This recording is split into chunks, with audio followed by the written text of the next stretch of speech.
Si tu souhaites me soutenir, n'hésite pas à t'abonner à la chaîne. Tu peux aussi activer la petite cloche, comme ça tu auras accès à toutes mes vidéos. Tu peux aussi me rejoindre sur Twitter et suivre quotidiennement mes analyses techniques. Je te mets tous les liens en description. Bonjour à tous, très content de te retrouver aujourd'hui dans cette nouvelle vidéo. Écoute, on va répondre à une question simple mais extrêmement importante. Sommes-nous sur le point de bascule? Alors dit comme ça fait un peu titre putaclic, mais c'est vraiment le cas. Je vais te montrer dans cette analyse technique pourquoi je pense qu'on est sur un point de bascule. Un point de bascule qui va déterminer les prochains mois, les prochaines semaines, voire carrément la tendance, la tendance en cours sur Bitcoin. Tu sais qu'on est en train de surveiller ça sur nos indicateurs. Je t'invite à aller voir mon analyse technique de hier concernant le triangle dans lequel nous sommes sur Bitcoin. Donc, je vais quand même te le redessiner ici, mais nous sommes vraiment en train de construire à l'intérieur de ce triangle ici. Sur nos indicateurs, nous voyons également des contractions. Et sur le RSI et sur MACD. Ça nous invite donc à la prudence. Ça nous montre qu'un énorme mouvement est en cours de préparation. Ce sont des mouvements qui sont hautement volatiles une fois qu'on résout ce genre de pattern. Oublions pas non plus que nous sommes en train de corriger depuis le 13 mars. Cette pattern-là, c'est un bull flag pour moi, donc j'ai un pied bull. Ceci dit, ça ne veut pas dire que sur certaines altes, nous ne sommes pas en bear market. Pour moi, il y a certaines altes qui ont carrément fait des lows. On pense à Atom, par exemple, une petite pensée à lui et sa famille. Mais tu peux prendre par exemple Tao, c'est du moins 80%. Et donc, on peut considérer quand même que sur ces tokens-là, on a une dynamique de bear market.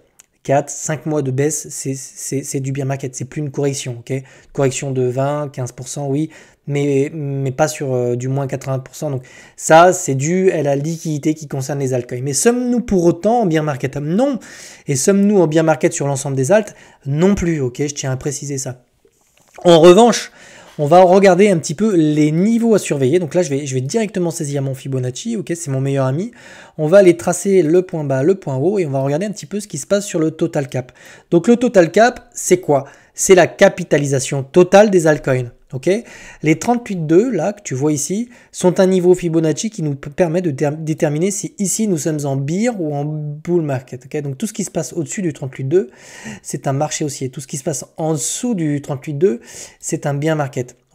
Donc moi j'estime que sur ces niveaux là, si on ne regagne pas rapidement les 38,2 pour essayer de reprendre une dynamique haussière, alors nous pourrons considérer que si nous perdons le niveau actuel là, nous sommes sur un cycle baissier sur les altcoins.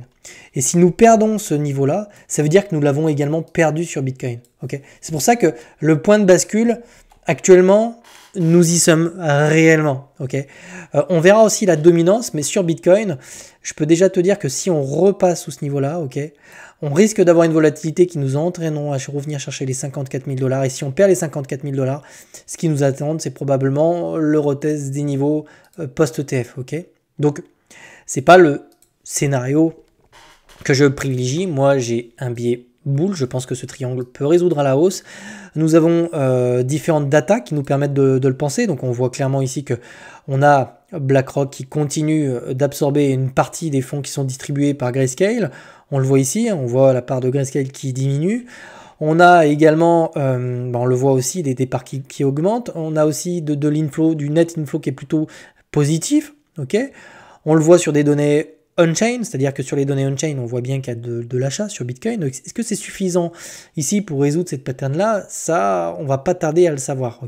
Les structures et les patterns sont importantes. Donc, si on vient à casser des patterns, on aura de la volatilité sur Bitcoin, même si on a de l'inflow qui est positif. Donc les patterns sont importants, c'est des niveaux clés à tenir. Donc ici, attends-toi, il faut vraiment surveiller, mais le bas du triangle là qu'on voit ici doit être absolument tenu pour poursuivre cette dynamique qui est haussière. Ici c'est une correction et tant qu'on casse pas ces deux niveaux-là, on peut considérer qu'on est toujours sur un marché haussier. Idéalement, maintenant, je vais te parler plutôt du scénario que j'ai en tête et qui me paraît probable, c'est un retest de cette résistance-là pour venir s'affranchir de cette structure-là. Et on aurait ici, sur cette structure-là, un vrai W qui nous permet vraiment de retourner en fait cette dynamique, donc avec une résolution. Alors, soit on vient jouer dans cette structure de triangle jusqu'au bout pour avoir la libération et le retournement de dynamique, soit on peut directement venir le casser ici, d'accord, ok. Donc ici, on est vraiment dans ce triangle et on va devoir s'en extraire par le haut. Moi, je suis pas voyant, je prendrai la cassure du triangle par le haut, par le bas, ça m'est égal, toutes les opportunités sont bonnes à prendre. Maintenant, j'ai du spot sur BTC, sur ETH, donc j'espère qu'on va résoudre par le haut. Maintenant, si on résout par le bas, moi, je vais short. Si on résout par le haut, je vais lancer un long sur la cassure de ces niveaux-là, ok. Je t'en parlerai de toute façon sur Twitter.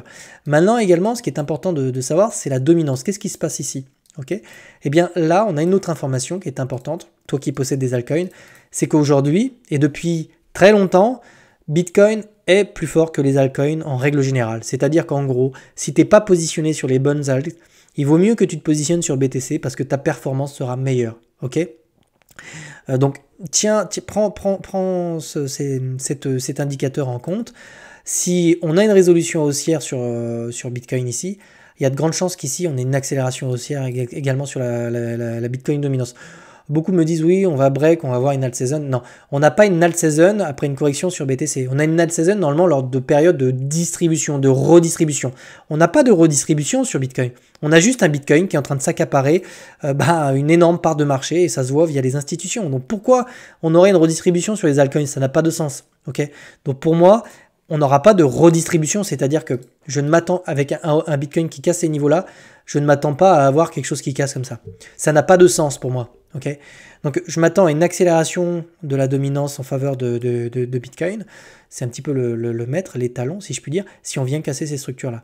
Okay, donc si on vient casser également les structures par le haut, on va regagner les 38,2 et on pourra considérer qu'on est de nouveau en bull market. Pour l'instant, on est dans une période d'incertitude, d'indécision, et on va avoir la réponse à la cassure de cette pattern ici, qui va nous projeter dans un marché fortement volatile. Donc, si je prends de recul, si je devais synthétiser cet AT, parce qu'il y a quand même pas mal de choses, nous sommes sur des niveaux extrêmement importants, des points de bascule, hein, je tiens vraiment à le dire.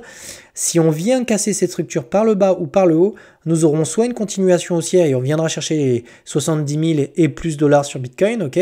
Si on vient casser ça par le bas, alors on retrouvera des niveaux post-ETF, ce sera probablement autour des 45 000 dollars. Donc c'est très important, on doit vraiment tenir ces niveaux-là si on veut une poursuite haussière, sinon on aura probablement le début d'un cycle baissier sur nos indices à risque. Donc c'est Bitcoin et puis les indices à risque, ça va être Nasdaq et compagnie. Ok, donc il faut surveiller ça. J'exclus aucun scénario. Ok, ça pourrait très bien se faire à la baisse avec une accélération baissière. Ok, tout ce que je peux te dire ici, c'est qu'il va falloir surveiller ces niveaux-là. S'il y a un trade à prendre, compte sur moi pour te le dire. Également surveiller ça sur les altcoins, parce que si on repasse au-dessus des 38,2, c'est bon signe. Si on continue une dynamique baissière, alors dans ces cas-là, il faudra reconnaître qu'ici, on est tout simplement en fait sur un marché qui est baissier, qui n'est plus haussier. Donc voilà, donc maintenant, on attend vraiment le retournement de tendance et on va voir si on a du momentum pour le faire. Ok. Je continuerai l'analyse technique sur Bitcoin. Là, j'avais pas envie de la faire parce qu'ici, on est toujours à l'intérieur du triangle. Ça aurait peu de sens de trop dire exactement la même chose qu'hier. Par contre, si tu ne l'as pas vu, va voir la vidéo d'hier, regarde celle-ci et tu verras que les deux AT sont complémentaires. Ok. Quoi qu'il arrive, compte sur moi pour te donner des nouvelles analyses techniques. S'il y a des positions à prendre, je les prendrai. Pour l'instant, on est sur de l'incertitude, donc on ne fait rien. Okay, moi, je trade le Nasdaq le matin et c'est là que je prends le plus de trades. Sur les crypto-monnaies, je prends vraiment des trades de tendance et pour l'instant, on n'a pas de tendance, donc on va attendre. Je souhaite de passer une excellente journée, puis je te dis à demain et ciao.